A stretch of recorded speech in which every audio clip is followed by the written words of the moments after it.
வணக்கம். நீங்கள் இணைந்திருப்பது சமூகத்தின் பிரதான செய்திகளுடன். செய்திகளுக்காக உங்களுடன் இணைந்து கொள்ளும் நான் கஜிதா திருநாவுக்கரசு. விரிவான செய்திகளுக்கு முன்னதாக இன்றைய தலைப்புச் செய்திகள். டீசல் அடிப்படையிலான மின்சார உற்பத்தியை குறைக்க நடவடிக்கை. சி.டி. விக்ரமரட்னவின் பூத உடலுக்கு ரணில் சவேந்திர சில்வா இறுதி அஞ்சலி. எமக்கு இழப்பீடு வேண்டாம், எங்கள் மண் வேண்டும், பலாலி மக்கள் போராட்டம். செம்மணி மனித புதைகுழி அகழ்வாய்வு, அமர்ந்த நிலையில் புதைக்கப்பட்ட எலும்புக்கூடுகள் கண்டுபிடிப்பு. இசை நிகழ்ச்சியை ரசித்துவிட்டு வீடு திரும்பிய 2 இளைஞர்கள் பலி, அதிகாலையில் உலுக்கிய துயரம். வீட்டில் தாக்குதல் நடத்திவிட்டு தப்பிய ஹொஸ்மல்லி கும்பல், துப்பாக்கிச் சூட்டில் ஒருவர் காயம். ஓடும் ரயிலில் செல்ஃபி எடுக்க முயன்ற வெளிநாட்டு பயணி கீழே விழுந்து காயம். டெங்கால் உயிரிழக்கின்றவர்களில் பெண்களே அதிகம், ஒரே நாளில் 843 நோயாளர்கள் அடையாளம். கடற்பரப்புகளில் காற்றின் வேகம் அதிகரிக்கும், வளிமண்டலவியல் திணைக்களம் அவசர எச்சரிக்கை. ஃபேஸ்புக் மற்றும் இன்ஸ்டாகிராம் சமூக வலைதளங்கள் முடங்கியது, பயனர்கள் பாதிப்பு. அவையமது தலைப்புச் செய்திகள். இனி தொடர்பான விரிவான செய்திகள்.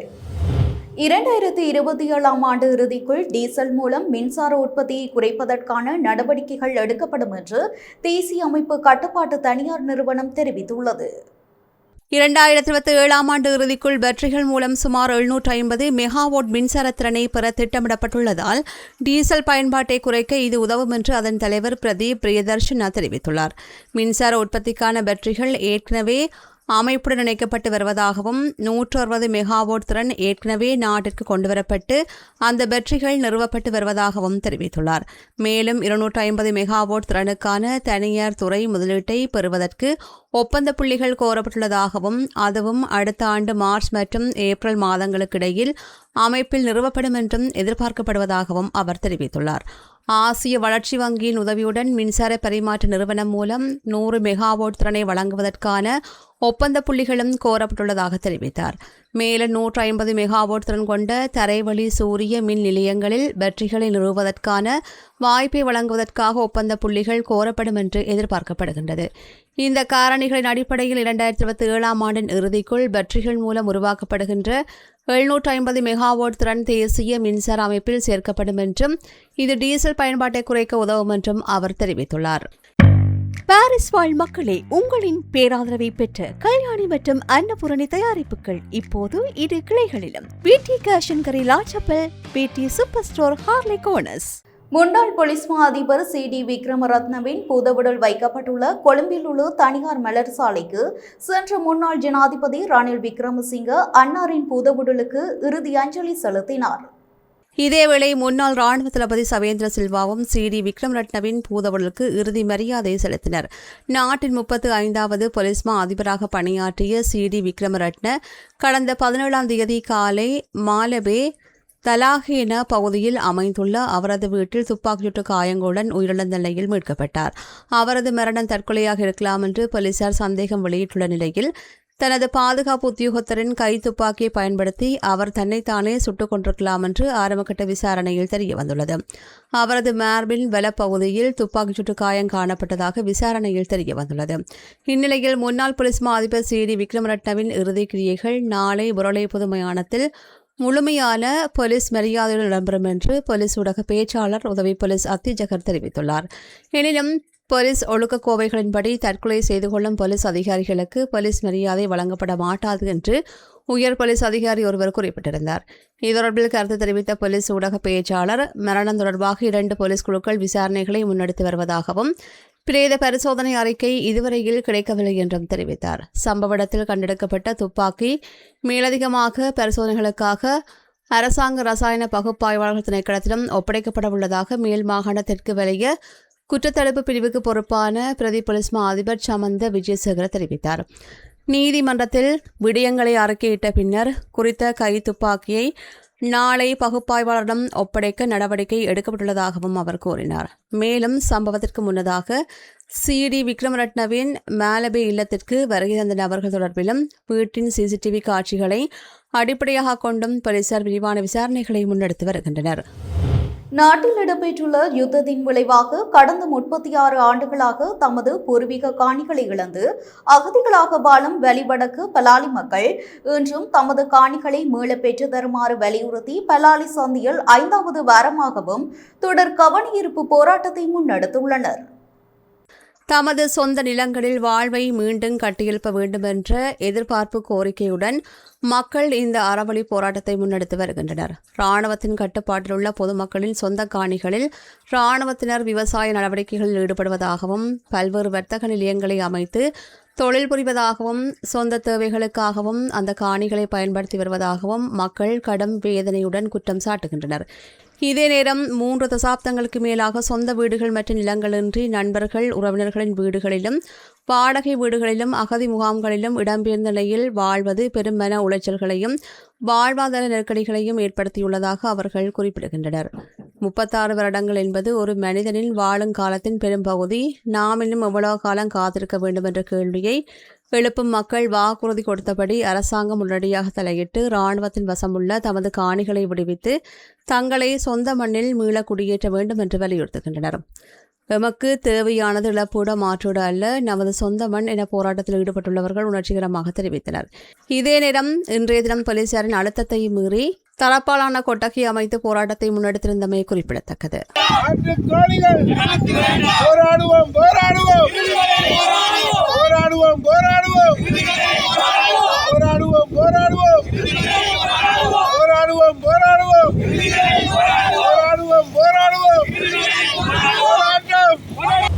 யாழ்ப்பாணம் செம்மணி மனித புதைக்குழி அகழாய்வில் கால்கள் மடக்கப்பட்ட அமர்ந்த நிலையில் புதைக்கப்பட்டிருந்த மனித எலும்புக்கூடு ஒன்று மீண்டும் அடையாளம் காணப்பட்டுள்ளது. யாழ்ப்பாணம் செம்மணி மனித புதைக்குழி அகழ்வாய்வின் 3ஆம் கட்ட 37ஆம் நாள் பணிகள் இன்று யாழ்ப்பாணம் நீதவான் நீதிமன்றத்தின் கண்காணிப்பில் முன்னெடுக்கப்பட்டன. இன்றைய அகழ்வாய்வின் போது மேலும் 9 மனித எலும்புக்கூடுகள் சுத்தம் செய்யப்பட்டு அடையாளம் காணப்பட்டன. இதன் மூலம் 3 கட்டங்களாக முன்னெடுக்கப்பட்டுள்ள செம்மணி மனித புதைக்குழி அகழ்வாய்வில் இதுவரையில் மொத்தம் 446 மனித எலும்புக்கூடுகள் சுத்தம் செய்யப்பட்டு அடையாளம் காணப்பட்டன. அவற்றில் 434 மனித எலும்புக்கூடுகள் முழுமையாக அகழ்ந்து எடுக்கப்பட்டதாக அதிகாரிகள் தெரிவித்தனர்.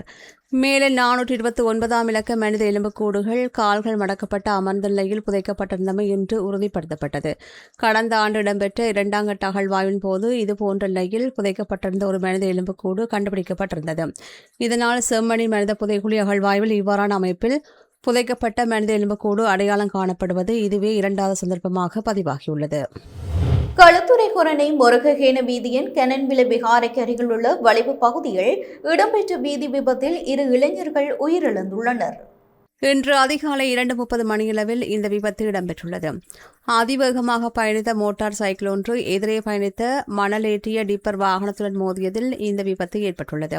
விபத்தில் படுகாயமடைந்த 2 இளைஞர்களும் கொரணை வைத்தியசாலையில் அனுமதிக்கப்பட்ட பின்னர் உயிரிழந்துள்ளதாக தெரிவிக்கப்படுகின்றது. உயிரிழந்தவர்கள் பன்னிப்பிட்டிய மற்றும் கிரிவத்துருவ பகுதிகளைச் சேர்ந்த 25 மற்றும் 17 வயதுடைய தில்ஷான், மதுர, சினவிரட்ன மற்றும் உதீஷ சித்வின என்று அடையாளம் காணப்பட்டுள்ளனர். இவர்கள் கொரணை பகுதியில் இடம்பெற்ற இசை நிகழ்ச்சியொன்றில் கலந்து கொண்ட பின்னர் வீடு திரும்பிக் கொண்டிருந்த வேளையில் இந்த விபத்துக்கு முகம் கொடுத்துள்ளார்கள். கனன்வில வளைவில் திரும்ப முற்பட்ட போது மோட்டார் சைக்கிளின் வேகத்தை கட்டுப்படுத்த முடியாமல் அது வலப்புறமாக சென்று எதிரே வந்த டிப்பர் வாகனத்துடன் மோதியுள்ளதாக ஆரம்பகட்ட விசாரணையில் தெரிய வந்துள்ளது. Blue ocean group of companies இலங்கையின் வளர்ச்சியோடு உங்கள் வாழ்க்கையையும் உயர்த்துகிறோம். கொழும்பு மாவட்டத்தில் அமைந்துள்ள பொரலஸ்கமோ பகுதியில் உள்ள வீடொன்றின் மீது கூர்மையான ஆயுதங்களால் தாக்குதல் நடத்திவிட்டு தப்பிச் செல்ல முயன்ற பாதாள உலக கும்பலைச் சேர்ந்த ஒருவர் போலீசார் நடத்திய துப்பாக்கிச் சூட்டில் காயமடைந்த நிலையில் வைத்தியசாலையில் அனுமதிக்கப்பட்டுள்ளார். இந்த சம்பவம் இன்று அதிகாலை 1:30 மணியளவில் பொரலஸ்கமுவ OP பெரேரா மாவட்டத்தில் இடம்பெற்றுள்ளது. 2 மோட்டார் சைக்கிள் வந்த 4 பேர் கொண்ட கும்பல் குறித்த வீட்டின் மீது கூர்மையான ஆயுதங்களால் தாக்குதல் நடத்தி சேதப்படுத்தியதுடன் வீட்டில் உறங்கிக் கொண்டிருந்தவர்களையும் தாக்கியுள்ளதாக போலீசாருக்கு தகவல் கிடைத்துள்ளது. இதனையடுத்து சந்தேக நபர்கள் பிளியந்தலை நோக்கி தப்பிச் செல்வதாக கிடைத்த தகவலின் அடிப்படையில் போலீசார் விசாரணைகளை ஆரம்பித்துள்ளனர். இதன்போது சந்தேக நபர்களில் 2 பகுந்தர வீரசிங்க மாவட்டத்தில் உள்ள வீடு ஒன்றை நோக்கி மோட்டார் சைக்கிளில் வருவதாக கிடைத்த ரகசிய தகவலை அடுத்து போலீசார் அந்த பகுதியில் கண்காணிப்பில் ஈடுபட்டனர். போலீசாரை அவதானித்த சந்தேக நபர்கள் மோட்டார் சைக்கிளை திருப்பி தப்பிச் செல்ல முயன்ற போதே போலீசார் அவர்களை சுற்றி வளைத்தனர். அந்த சந்தர்ப்பத்தில் மோட்டார் சைக்கிளை செலுத்திய நபர் போலீஸ் அதிகாரி ஒருவரை மோதச் செய்து விபத்தை ஏற்படுத்தியதுடன் பின்னால் அமர்ந்திருந்த நபர் கூர்மையான ஆயுதத்தால் போலீஸ் அதிகாரிகளை தாக்கியுள்ளார். இதன்போது போலீஸ் அதிகாரி ஒருவர் தனது உத்தியோர்வ துப்பாக்கியை பயன்படுத்தி மேற்கொண்ட துப்பாக்கிச் சூட்டில் குறித்த சந்தேக நபர் காயமடைந்து கீழே விழுந்துள்ளார். எனினும் மோட்டார் சைக்கிளை செலுத்திய மற்ற நபர் அங்கிருந்து தப்பி சென்றுள்ளதாக போலீசார் தெரிவித்தனர். அம்பிவில பகுதியில் ஓடிக்கொண்டிருந்த ரயிலில் இருந்து செல்ஃபி எடுக்க முயன்ற வெளிநாட்டு பெண் சுற்றுலா பயணியொருவர் இன்று காலை ரயிலில் இருந்து கீழே விழுந்து காயமடைந்துள்ளார். நானோயாவிலிருந்து பதுளை நோக்கி பயணித்துக் கொண்டிருந்த ரயிலிலேயே இந்த விபத்து இடம்பெற்றுள்ளதாக தெரிவிக்கப்பட்டுள்ளது. ரயிலின் வாசல் பகுதியில் நின்று கொண்டு மலையகத்தின் இயற்கை எழில்மிகு காட்சிகளை பின்னணியாக கொண்டு செல்ஃபி புகைப்படம் எடுக்க முயன்றபோது அவர் நிலை தடுமாறி கீழே விழுந்ததாக ஆரம்பகட்ட விசாரணைகளில் தெரிய வந்துள்ளது. விபத்தில் காயமடைந்த வெளிநாட்டு பெண் உடனடியாக மீட்கப்பட்டு சிகிச்சைக்காக நுவரெலியா பொது வைத்தியசாலையில் அனுமதிக்கப்பட்டுள்ளார். அங்கு அவருக்கு தீவிர சிகிச்சை அளிக்கப்பட்டு வருவதாக வைத்தியசாலை வட்டாரங்கள் தெரிவித்துள்ளன. ஓடும் ரயிலின் படிக்கட்டுகளில் தொங்குவது, ஜன்னல் வழியாக வெளியே எட்டி பார்ப்பது மற்றும் ஆபத்தான முறையில் செல்ஃபி எடுக்க முயல்வது போன்ற செயல்களை தவிர்க்குமாறு ரயில்வே திணைக்களம் பயணிகளிடம் மீண்டும் அவசர வேண்டுகோள் விடுத்துள்ளது. இவ்வாறான அலட்சியமான நடவடிக்கைகள் உயிருக்கு ஆபத்தான விபத்துகளுக்கு வழிவகுக்கும் என்பதால் பயணத்தின் போது பாதுகாப்பு வழிமுறைகளை கண்டிப்பாக பின்பற்றுமாறும் ரயில்வே திணைக்களம் வலியுறுத்தியுள்ளது. டெங்கு நோயால் உயிரிழப்பவர்களில் அதிகப்படியானோர் பெண்களே என்பதால் டெங்கு அறிகுறிகள் தென்பட்டவுடன் பெண்கள் உடனடியாக மருத்துவ ஆலோசனைகளையும் சிகிச்சைகளையும் பெற்றுக்கொள்ளுமாறு தேசிய டெங்கு ஒழிப்பு பிரிவு வலியுறுத்தியுள்ளது. தேசிய டெங்கு ஒழிப்பு பிரிவின் பதில் பணிப்பாளர் வைத்தியர் கபில கென்னங்கர தெரிவிக்கையில், இந்த வருடத்தில் இதுவரை பதிவாகியுள்ள 53 டெங்கு மரணங்களில் 37 பேர் பெண்கள் என தெரிவித்தார். பெண்கள் மத்தியில் உயிரிழப்புகள் அதிகமாக இருப்பதற்கு ஒரு முக்கிய காரணம் அவர்கள் சுகவீனமுற்ற பின்னரும் போதிய ஓய்வெடுக்காமல் வீட்டு வேலைகளில் ஈடுபடுவது என வைத்தியர் கென்னங்கர சுட்டிக்காட்டினார். டெங்கு நோயினால் பாதிக்கப்பட்ட பெண்கள் முழுமையான ஓய்வில் இருக்க வேண்டியது அவசியம் என்றாலும் வீட்டு பொறுப்புகள் காரணமாக பலர் தங்கள் உடல்நிலையை அலட்சியப்படுத்துகின்றனர். இதன் விளைவாக மருத்துவ சிகிச்சையை பெற்றுக்கொள்வதில் காலதாமதம் ஏற்படுவதாகவும் இதுவே இறுதியில் உயிருக்கு ஆபத்தான நிலைக்கு வழிவகுப்பதாகவும் அவர் எச்சரித்தார். டெங்கு நோய்க்காக பாரம்பரிய வைத்தியங்களையோ அல்லது வீட்டு வைத்தியங்களையோ நம்பியிருப்பது மிகவும் ஆபத்தானது என்றும் அவர் எச்சரித்தார். சிகிச்சையில் ஏற்படும் காலதாமதம் கல்லீரல் மற்றும் சிறுநீரக செயலிழப்பு போன்ற தீவிர சிக்கல்களுக்கு வழிவகுக்கும் என்றும் சில சந்தர்ப்பங்களில் சிகிச்சை பலனளிக்காத நிலைக்கு நோயாளிகள் தள்ளப்படலாம் என்றும் வைத்தியர் கண்ணங்கர எச்சரித்தார். சமீபத்திய தரவுகளின்படி இவ்வருடத்தில் இதுவரை பதிவாகியுள்ள டெங்கு நோயாளர்களின் எண்ணிக்கை 75,321 உயர்வடைந்துள்ளதாக தேசிய டெங்கு ஒழிப்பு பிரிவு தெரிவித்துள்ளது. அதன்படி நேற்று மாத்திரம் 843 டெங்கு நோயாளர்கள் பதிவாகியுள்ளனர். ஜூலை மாதத்தின் கடந்த 18 நாட்களில் மாத்திரம் 19,943 டெங்கு நோயாளர்கள் அடையாளம் காணப்பட்டுள்ளனர். இவர்களில் அதிகளவிலான நோயாளர்கள் மேல் மாகாணத்திலேயே பதிவாகியுள்ளனர் என்பதுடன் அந்த எண்ணிக்கை 39,667 ஆகும். டெங்கு தொற்று காரணமாக இதுவரை 53 பேர் உயிரிழந்துள்ளதாக தேசிய டெங்கு ஒழிப்பு பிரிவு மேலும் சுட்டிக்காட்டியுள்ளது. கம்பாந்தோட்டை முதல் பொத்துவில் வரையான மற்றும் கல்பெட்டி முதல் மன்னார் ஊடாக காங்கேசன்துறை வரையான கடற்பரப்புகளுக்காக வளிமண்டலவியல் திணைக்களத்தினால் எச்சரிக்கை அறிவித்தல் ஒன்று விடுக்கப்பட்டுள்ளது. அதன்படி ஹம்பாந்தோட்டை முதல் பொத்துவில் வரையான மற்றும் கல்பெட்டி முதல் மன்னார் ஊடாக காங்கேசன்துறை வரையான கடற்கரைக்கு அப்பாற்பட்ட கடற்பரப்புகளில் காற்றின் வேகமானது அவ்வப்போது மணித்தியாலத்திற்கு 50 முதல் 60 கிலோமீட்டர் வரை அதிகரிக்கக்கூடும் என்பதுடன் அந்த கடற்பரப்புகள் அவ்வப்போது கொந்தளிப்பாக காணப்படலாம் என தெரிவிக்கப்பட்டுள்ளது. எனவே இதுகுறித்து அவதானத்துடன் செயல்படுமாறும் இது தொடர்பாக வளிமண்டலவியல் திணைக்களத்தினால் வெளியிடப்படும் அடுத்தடுத்த அறிவித்தல்கள் குறித்து விழிப்புடன் இருக்குமாறும் மீனவ மற்றும் கடற்படை சமூகத்தினரிடம் கேட்டுக்கொள்ள இதேவேளை வடக்கு, வடமத்திய, மத்திய, வடமேல் மாகாணங்களுக்கும் ரத்தினபுரி, ஹம்பாந்தோட்டை மற்றும் திருகோணமலை மாவட்டங்களுக்கும் வளிமண்டலவியல் திணைக்களத்தினால் பலத்த காற்று குறித்து எச்சரிக்கை அறிவித்தல் ஒன்றும் விடுக்கப்பட்டுள்ளது. அதன்படி நாட்டை சூழ நிலவும் பலத்த தென்மேற்கு பருவக்காற்று நிலைமை காரணமாக மத்திய மலைநாட்டின் மேற்கு சரிவு பகுதிகளிலும் வடக்கு, வடமத்திய மாகாணங்களிலும் ரத்தினபுரி, ஹம்பாந்தோட்டை மற்றும் திருகோணமலை மாவட்டங்களிலும் அவ்வப்போது மணித்தியாலத்திற்கு 40 முதல் 50 கிலோமீட்டர் வரையான வேகத்தில் பலத்த காற்று வீசக்கூடும் என எதிர்பார்க்கப்படுகிறது. உலகின் முன்னணி சமூக வலைதளங்களான ஃபேஸ்புக், மெசேஞ்சர் மற்றும் இன்ஸ்டாகிராம் சேவைகளில் இன்று திடீர் தொழில்நுட்ப பிரச்சினை ஏற்பட்டுள்ளதால் பல பயனர்கள் தங்களது கணக்குகளை அணுக முடியாமல் சிரமங்களை எதிர்கொண்டுள்ளனர்.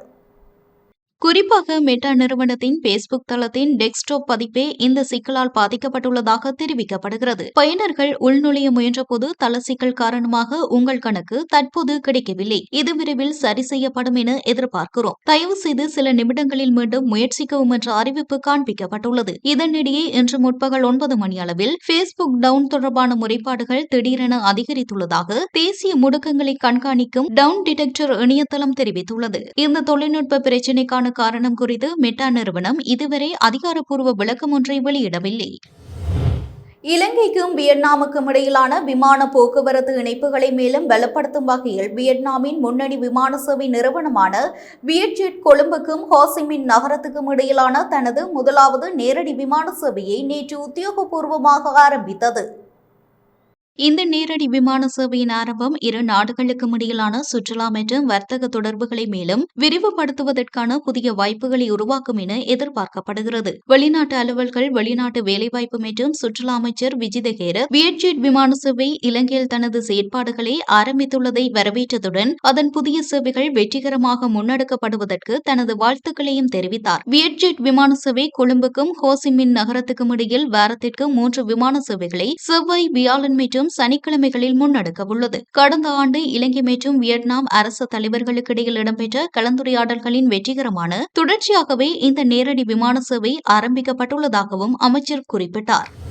வரலாற்று சிறப்புமிக்க யாழ்ப்பாணம் மாவட்டபுரம் கந்தசுவாமி ஆலய 2026 மகோத்சவ பெருவிழா இன்று கொடியேற்றத்துடன் ஆரம்பமானது. முருகப்பெருமானுக்கு அதிகாலையிலிருந்து சிறப்பு அபிஷேக ஆராதனைகள் நடைபெற்று காலை மூர்த்திகளுக்கு வசந்த மண்டப பூசைகள் நடைபெற்று முருக விநாயக பெருமான், சிவன், உமாதேவியார் சமேதராயும் மற்றும் முருகப்பெருமான், வள்ளி தெய்வானை சமேதராயும் வசந்த மண்டபத்திலிருந்து கொடித்தம்பம் எழுந்தருளி கொடியேற்றம் சிறப்பாக நடைபெற்றது. மாவி கந்தனின் வருடாந்த மகோத்சவ பெருவிழா இன்று கொடியேற்றத்துடன் ஆரம்பமாகி 25 நாட்களை கொண்ட இவ்வாலய மகோத்சவ பெருவிழாவில் எதிர்வரும் 11ஆம் தேதி தேர் திருவிழாவும் 12ஆம் தேதி ஆடி அமாவாசை தினத்தன்று கீரிமலை புனித தீர்த்தத்தில் தீர்த்த உற்சவம் சிறப்பாக நடைபெறவுள்ளமை குறிப்பிடத்தக்கது. நாட்டின் பல பாகங்களில் இருந்தும் புலம்பெயர் தேசங்களில் இருந்தும் ஏராளமான பக்தர்கள் கந்தனின் கொடியேற்ற திருவிழாவில் கலந்து கொண்டிருந்தனர். இத்துடன் நமது பிரதான செய்திகள் நிறைவடைகின்றன. தொடர்ந்தும் சமூகத்துடன் இணைந்திருங்கள். வணக்கம். இது போன்ற செய்திகளை தெரிந்து கொள்ள சமூகம் நியூஸ் சேனலை சப்ஸ்கிரைப் செய்து அருகில் உள்ள பெல் பட்டனை கிளிக் செய்யுங்கள்.